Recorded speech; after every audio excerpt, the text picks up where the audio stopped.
E aí, seus capitalistas malvadões? Gabriel Pelissaro na área, vamos falar de economia. Deixa eu comentar aqui que eu tô num ambiente diferente porque eu voltei pra casa, né? Depois ali daquela quarentena, tô de volta pra Curitiba. Então o pessoal que tava reclamando do cenário, que eu tava muito distante da câmera, estamos de volta como antigamente. E agora a gente vai falar do que interessa, que é mercado.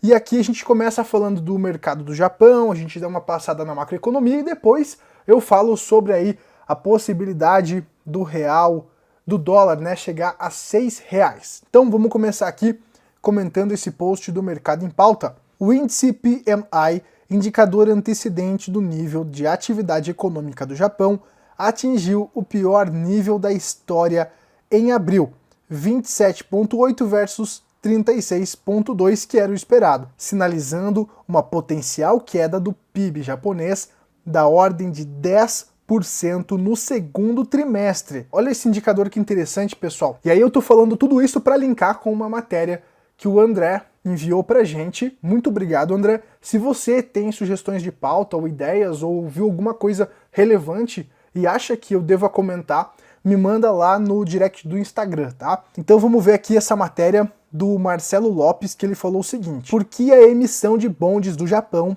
por Warren Buffett é mau sinal para as ações? Quem seguiu as compras do mega investidor nos últimos anos se deu bem, e sinal recente é de que o fundo do poço pode não ter chegado ainda. Então é aquela ideia, né, que alguns economistas falam, que fundo do poço tem porão, sempre dá para ir mais embaixo. E aí, pessoal, pegando essa onda do Warren Buffett, né, a gente havia falado sobre a questão dele estar em caixa, de ele estar com 120 bilhões em caixa. A gente havia comentado isso antes da crise do vírus estourar, e isso era um indicador, né? Isso era algo a ser relevado, porque o Warren Buffett dificilmente erra, ele é um investidor paciente, e então quem tem caixa nessas horas é rei, compra as ações com desconto, compra os ativos com desconto, e aí a questão era que a gente comentou que ele estava em caixa e a gente também ia ficar em caixa, e olha no que deu, né? Vamos continuar aqui lendo a matéria do Marcelo. Vale a pena olhar mais uma vez para ver o que o lendário investidor está fazendo. A resposta, imagino,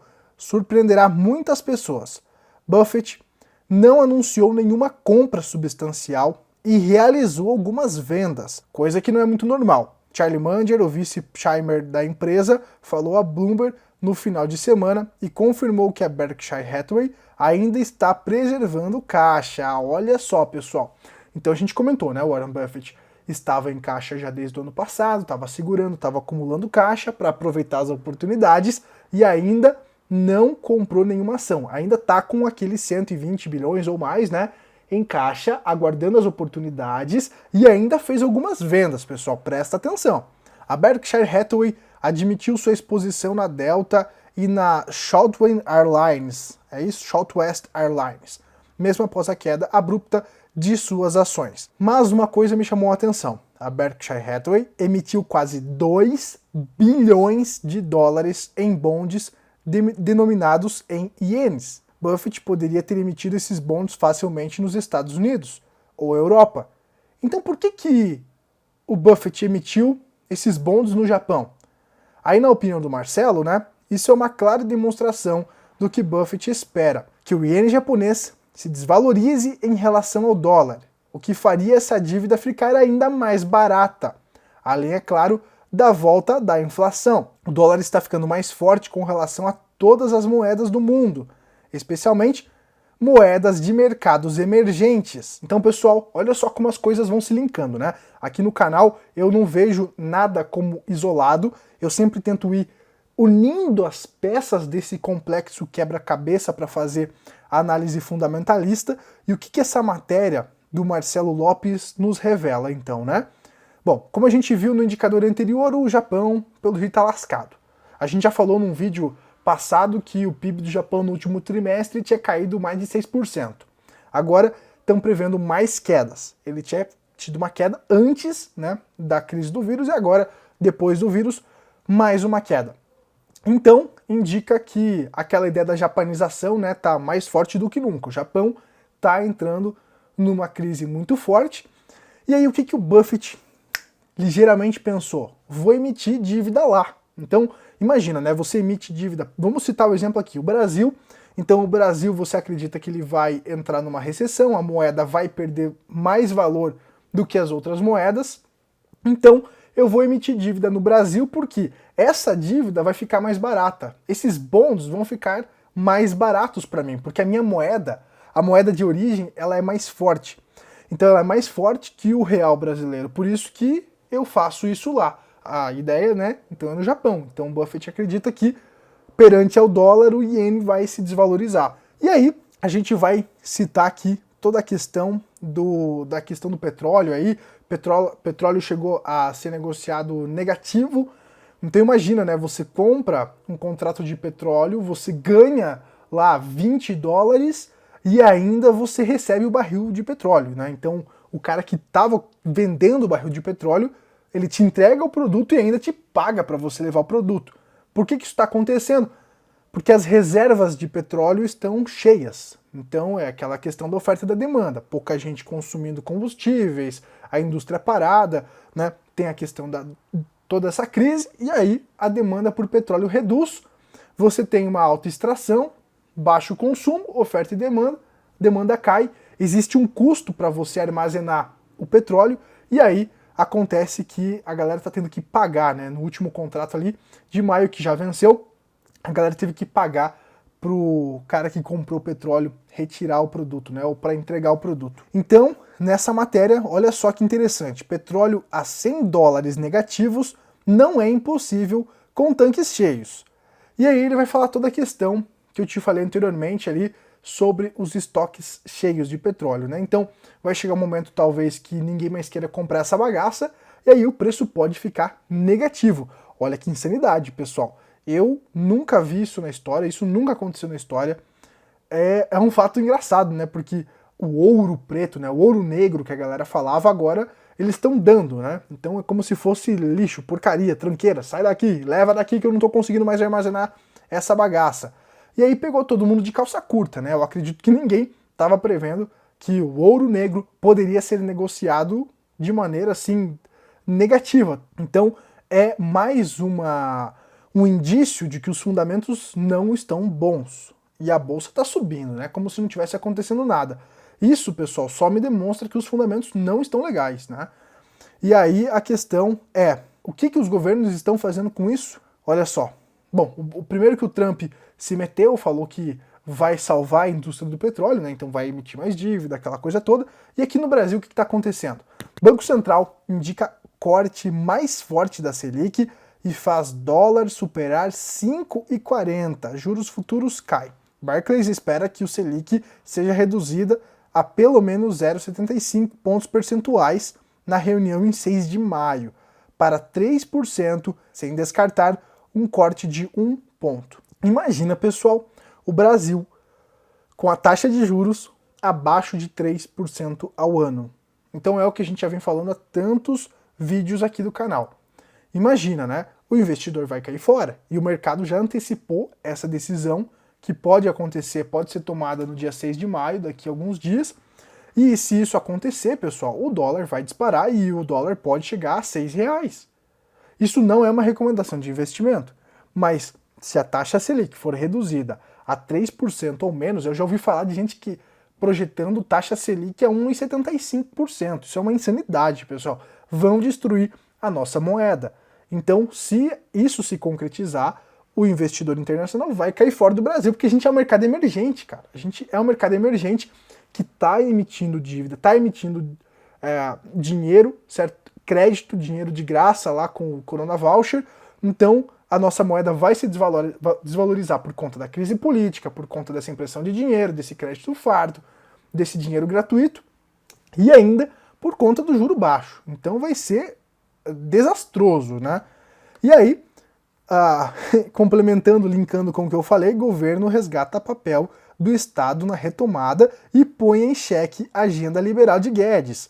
Programa chamado de Pro Brasil prevê investimentos de 30 bilhões de reais em obras. O governo Jair Bolsonaro anunciou nesta quarta-feira o programa Pro Brasil, um conjunto de medidas que tem como pivô a retomada do investimento público para a geração de emprego. Ah, é tudo que o Lula faria, né, pessoal? Então, o governo liberal que a gente queria, né, que paga o preço no curto prazo para prosperar no longo prazo, que corta custo, né, que tira o Estado do cangote do empresário, esse governo sumiu, né, pessoal? Esse governo sumiu, tá virando aí um governo populista, um governo como o Lula gostaria de fazer, que é o Estado, ele vai lá, injeta dinheiro, faz um monte de obra, coloca dinheiro que é seu e meu, né, dinheiro do contribuinte, porque o Estado não produz nada, certo? O dinheiro é nosso, a gente vai pagar isso através da inflação e dos impostos. Então,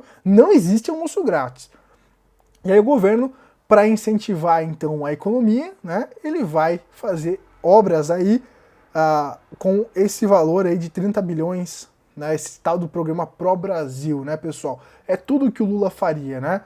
O que o Lula faria? Incentivaria o consumo, gasto estatal para aumentar o PIB, tudo isso é o que o Lula faria e é o que a gente está vendo num governo que deveria ser liberal, né? Eu não estou falando nada aqui, não vou entrar em política, senão o povo dá piti, mas é a realidade, tá, pessoal? Eu só tô aqui passando a verdade e os fatos. E aí hoje a bolsa tá tudo verdinho aqui, dólar fechou em 5,40, né? O euro a R$ 5,90, Bitcoin tá 7.100 dólares, também tá em alta o nosso querido Bitcoin, tá 38 mil reais. E o Ibovespa fechou em alta de 2,17%. E aí nós temos lá nos Estados Unidos também a mesma questão, né? Hoje a bolsa fechou em alta, mas será que a crise acabou? Ninguém sabe, né? Ninguém tem bola de cristal, mas olha só que notícia interessante, Bank of America eleva preço-alvo do ouro para daqui a 18 meses, para 3 mil dólares. Mudança ocorre em momentos que governos injetam grandes estímulos fiscais e monetários para ajudar a sustentar economias afetadas pelo coronavírus. Então, o Bank of America, ele está estimulando aí um aumento de mais ou menos 50% no preço do ouro para os próximos 18 meses. Então, é aquela ideia da crise de 2008 que a gente falou, já há alguns vídeos. Na crise o ouro caiu, depois ele deu uma explosão porque teve um aumento da oferta monetária, mais dinheiro na economia, então todos os ativos sobem, inclusive as ações, né? E aí uma questão que eu estava esquecendo de comentar é que qual a consequência também dessa questão do petróleo?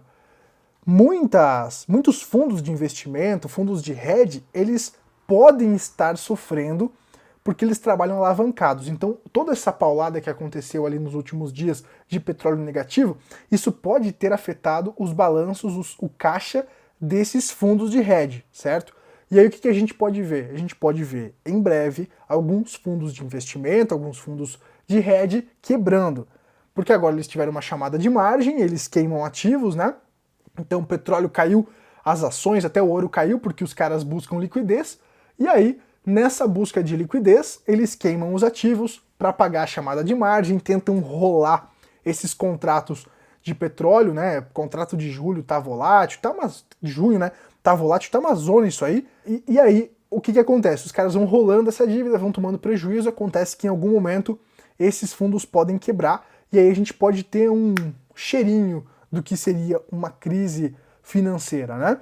Mas isso aí é outra história, a gente teria que se aprofundar muito, mas só para deixar registrado a possibilidade, então, da quebra de alguns fundos que trabalham alavancados, pessoal. E aí, para fechar esse vídeo, para não ficar muito longo, eu vou dar uma passada, então, aqui nos mercados futuros. O que a gente pode esperar amanhã, né? Amanhã vai ser dia 23 de abril, quinta-feira, eu tô gravando esse vídeo já de madrugada. E aí, olha só, Dow Jones, S&P, Nasdaq, Russell 2000, negativos, né? Apontando uma baixa amanhã nos mercados.